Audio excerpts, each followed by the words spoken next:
Magnus, first, let me say happy birthday. And in that regard, what, if you may let us know, is your history of playing chess on your birthday, and how did that possibly affect your approach today or your mindset today in today's game? I would have, of course, loved to have a rest day on the eve of my birthday, so that I could have at least a token celebration. Apart from that, I would say it's pretty good. I think I won at least one game in the World Cup, I believe in 2005.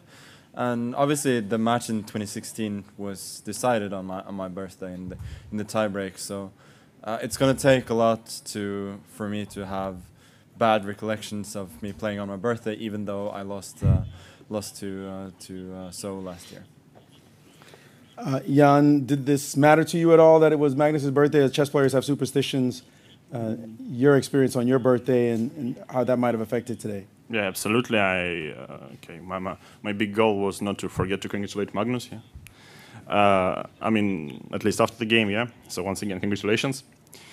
But as for me, I think it was very different. So I believe in childhood I played a few games on my birthday, but it was. I mean, it never was easy or something. Yes. So in general, I think. Trying to recall this in the memory, it was like some another game, and yeah, normally it only affects of that you are basically having no party because yeah, you know, you're going to play the next day or something. Yeah. Magnus, this is your second white today. Your expectation about the Petrov? It's not traditional opening that Jan plays. Were you surprised at all by it?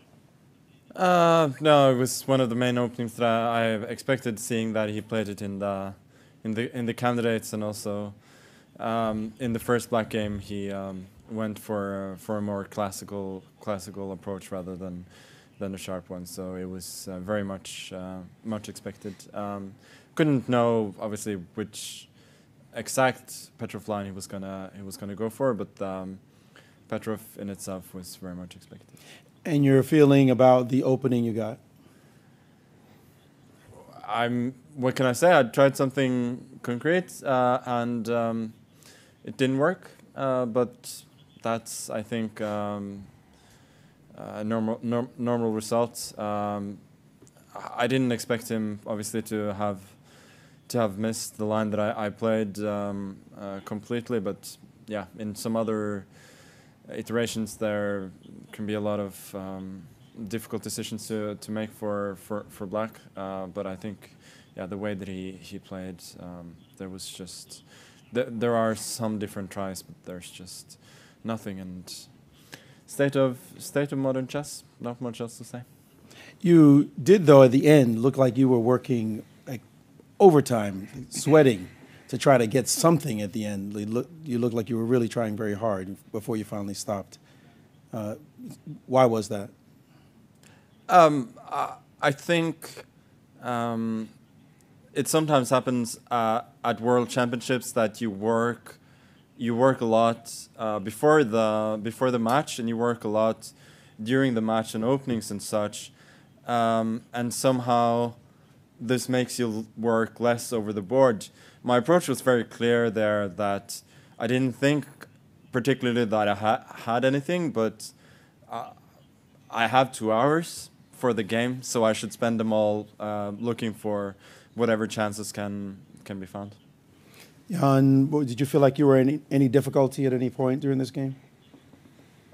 Well, actually the line which happened is, I guess, should be known by many who play Petrov. Yeah, so it's one of the lines which are quite principled. Despite this, I believe knight h4 is a very interesting try, but perhaps I even wanted to play this as white one day. Yeah. But in general, yeah, the task was more or less about not to mix up things here and not to, I don't know, not to do something stupid, because as far as I know, this line is more or less, to say so, safe for black. So of course I was checking twice everything and also calculating a lot, but in general, yeah, I think this is quite safe. Draw for this game, satisfying result? Well, since I played Petrov, indeed. And for you, Magnus, second white took a shot, but again a draw. Is this at all frustrating, or still early in the match? No, it's okay. I've started with a lot more draws than this earlier, and when you play a forest line as today, you don't expect to hit very often, but the idea is to hit once in a while, take your opponent by surprise, and the other times you're usually going to be very safe. I obviously would have loved to win. Would have loved to find more chances than I did, but I think overall, yeah, it's a normal result against a well-prepared opponent. We'll take our first question from reporters in the room, please. I'm sure that chess fans all over the world hopes for you, that you can go out and celebrate and have a very nice birthday. Will this be possible for you, or do you have to just work in order to prepare for tomorrow? Yeah, I'm playing tomorrow. I feel like general idea of a World Championship match is that you celebrate after you've hopefully won. That makes a lot of sense. My question is to Magnus. First of all, happy birthday. You played the move knight h4, which was a first new move. There were games until a5. And then Nepo's moves were pretty straightforward, g6 and so on. So what were you hoping for with, in which situation would you have...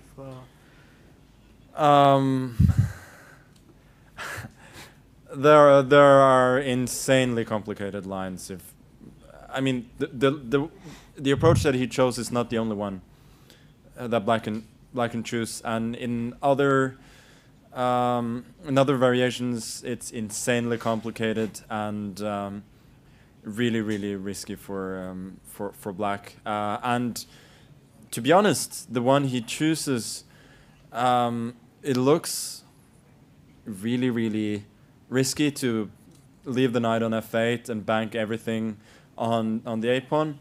If you've miscalculated something, you just lose without any chances. But it's a lot easier, of course, when you've studied it and you know that it's a draw and you can kind of work it out from there. But believe me, there are many other options for black that lead to much more complications than what happened in the game.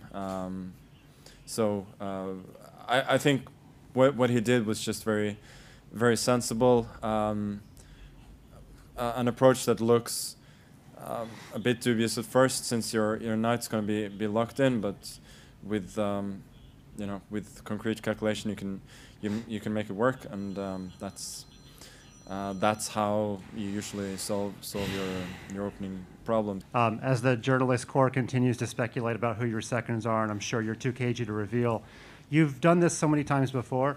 Can you reveal what's the tenor in your camp? Is it pretty normal from the first 4 World Championships to this one? Or do you notice your team perhaps with different emotions about your openings and what kind of positions you've been getting? Yeah, so I don't really understand the gist of your question. I think people have emotions of their own. Those who work with me for me, but I'm the one who has to play after all. So their emotions are, if not unimportant, they're not really a relevant factor. To me, I would say so far there's very little to report in any case. We've seen 4 draws, but how did it go on the rest day in the soccer or basketball? I was on the winning team the whole time in football.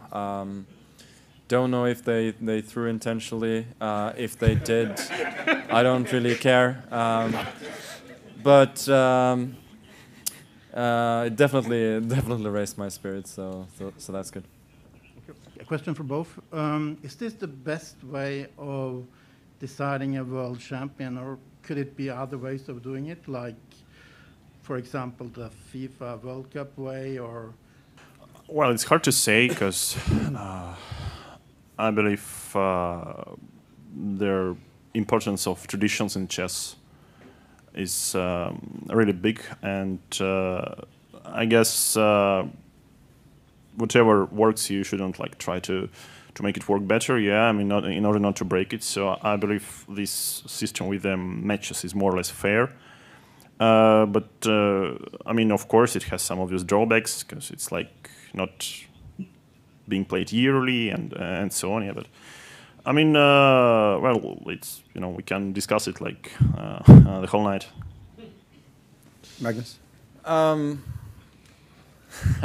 There's a saying that if you don't have anything nice to say, you shouldn't say anything at all. So I'm going to invoke that particular saying right here. My question to Ian. When you played A5 and Magnus played knight h4 pretty fast, you showed a look of surprise on the board. Were you not really expecting this? Was it part of your preparation? Well, only thing I knew that this is, I mean, even without, let's say, analyzing his position, it's obvious, yeah, that playing knight h4 and letting the pawn leave on a5, yeah, as a passed pawn, which is protected well by pawn on b6, is quite risky. So that's what you can figure out without preparation. But yeah, fortunately, I knew the idea, and more or less, I could remember what to do. So I mean, of course, I was kind of surprised, but because I mean, this is one of the, to say so, sidelines, but it's very principled at the same time, yeah, and it's better to it's of course better to remember your moves instead of finding them out of the board. You played rook f c8 after a minute thought or so. Mm-hmm. Till that point, also, did you go by your memory, or did you come up with on the board? Well, I guess I wasn't quite sure what was the correct move after knight e8 check. Immediately king h8, king h6, or king g8. But I remember that king g8 is also just fine. And then, okay, I believe more or less until the last move, it's... I'm not quite sure, but I think I have seen something like this. Thank you. Over the past sort of few years, we've seen you make big strides and big improvements, and I've noticed sort of a change in your opening style, and I think you've been known to be sort of like a very sharp player, maybe utilizing some less classical opening choices. But recently, with the Petrov and other choices, I'm trying to understand, is this change in opening style, do you think this has been critical to your recent success? Well, basically, it doesn't matter what do you play if you know what you're doing. Yeah, so, well, in that case, I mean, you could name basically one of like 3 or 4 very solid openings with black, and if you, let's say, study them by heart, you can be, I believe, more or less successful. But I mean, speaking about my more or less recent results, it's more about the general approach, other like picking some particular openings. Yeah. And if I may continue what Magnus said about the football he played yesterday, as one of your opponents, do you think that anyone was afraid to go too hard on you if they were to injure you? Because I certainly did not want to be the guy who injured you before the next day. Yeah, it's an interesting question. I think a lot of people would indeed have that mentality that they would not want to injure somebody like important to a lot of people. I've played with some professional footballers in my life, and my approach then was very different. Like I always felt it would be a fun story if I injured them when they played on their spare time, yeah, that's so I always went like extra hard against them, it gave me an edge because it forced them to shy away instead. So a little tip there. Yeah, I'll try to give you more of a challenge next time, but thank you. Thank you. Thank you. And one more question also for Jan. Which wishes would you like to give to Magnus today on his birthday? I mean, just enjoy what he's doing and like be healthy, happy, lucky, and all the best. Thank you. A question for Jan. How is this championship match going according to what you planned? I might probably tell this when the match will be over. This may sound like a silly question, but it's actually quite serious. A lot of athletes, when they get into their 30s, the recovery time is lessened. And I've seen you play sports during World Championships for 3 or 4 hours at a time. So does your body feel any different after these rest days when you do a lot of sports? Yeah, it's a really good question. There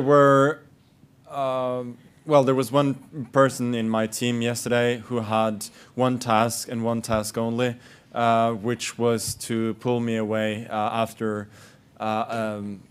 set number of matches, so that I would not be too tired. So that's certainly something that I'm conscious of. Magnus, to you, do you plan on sharing any of your birthday cake with Team Nepo?